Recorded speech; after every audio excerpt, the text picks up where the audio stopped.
everybody, happy weekend. It is time for my weekend recap. Something new that I said I was going to do to keep everybody up to date because I don't do a video every single day this time that I'm forward testing. But I wanted to do like a status check each weekend. So it is currently December 6th. It's Sunday. Oh my gosh, I can't believe it's December already. Well, this is a year that I would rather just go by quickly. So anyway, so let's take a look at where I am this week. Let's start with some of the trades that have closed. First one here is CAD Chef. Okay, I have it out on the screen right now. This little sucker looked like a good entry, but boom, just went the opposite direction. And as you can see, I stopped out on both of those. The next one is Euro CAD. Let's pull that one over.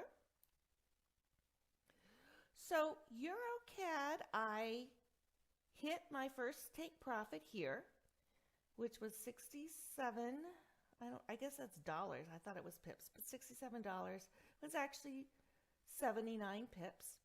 And then here it shows a stop loss, but that's because I set my stop loss up manually. And let me show you what happened there. So I went into the trade here. Let me get my crosshairs. So I went into the trade here. Okay, so I had a good signal on my SSL. My QQE was 51, so it was above the line. I had valid volatility, and I had an uptrend on that multi-sync index, which is that new little indicator I added on the bottom, just as a secondary confirmation. So I went in there, and then the next day, boom, it shot up nicely and hit my first take profit. And then the next day it continued to go up. Okay, and then this day, where I have my cursor, it lost a little ground. But if you see, SSL was still green, and my QQE was still up above. The blue line was above the white dotted line, and of course above 50, which means I should still be in the trade. So I left everything that night. Now this, I believe, was Friday. And what happened was, I'll admit you're not supposed to do this, but I was watching the trade and I noticed it, really kind of coming down here a bit and then going back up again. And I thought, look at this and look what was happening here. This had crossed in the meantime, and that is an exit signal for me.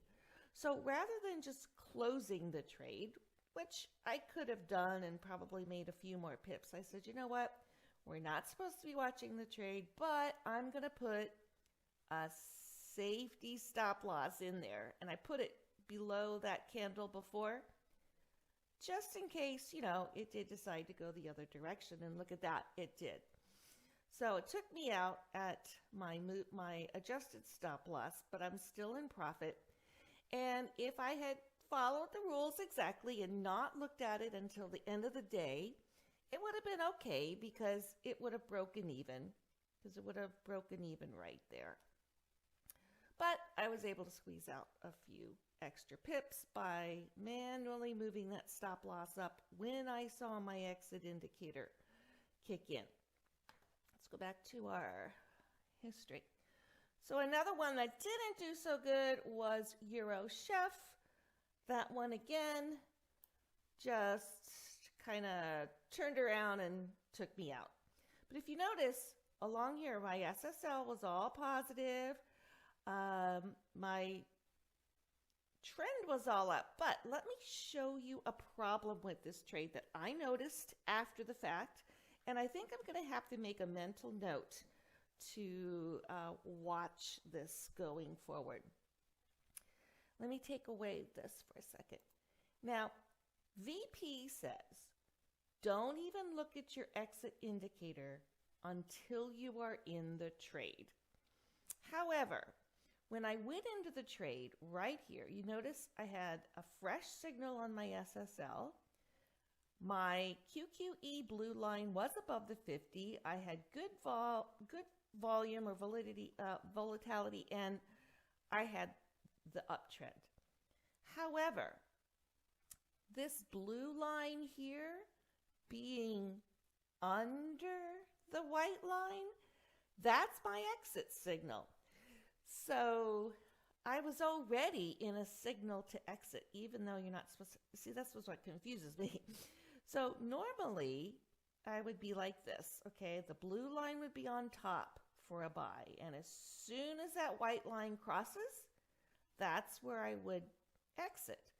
But because that white line was already above, you know, it just didn't look so good. And you can see here that maybe it looked like it was going to cross above, but nope, it dipped down. So that's just an example of maybe something else that I should be looking at. If you notice here, I have 2 trades still open. I've got Aussie yen and pound yen. We go over here and we look at our trade. So I'm up about 110.